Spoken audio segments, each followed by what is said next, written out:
یہ ہے لاہور سے نیو یارک آنے والی PIA کی پرواز PK711 جسے دوران پرواز آئرلینڈ کے شہر شینن میں فنی خرابی کی وجہ سے اتار لیا گیا۔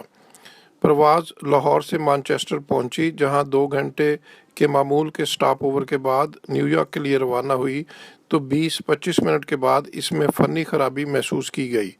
پائلٹ نے اعلان کیا کہ پرواز کو ہنگامی بنیادوں پر قریبی شہر شینن کے ایئرپورٹ پر اتارا جا رہا ہے۔ یہ اعلان سن کر پرواز میں سوار 300 مسافر پریشان ہو گئے اور دعائیں شروع کر دیں۔ 20 منٹ کے بعد پرواز جب شینن ایئرپورٹ پر حفاظت سے اتار لی گئی تو مسافروں نے سجدہ شکر ادا کیا۔ ان مسافروں میں پیپلز پارٹی کے رہنما فرحت اللہ بابر بھی شامل تھے۔ شینن ایئرپورٹ پر تقریباً 4 گھنٹے کے بعد طیارے کی فنی خرابی کو فکس کر لیا گیا، جس کے بعد حکام نے اسے نیو یارک روانگی کے لیے کلیئر قرار دے دیا۔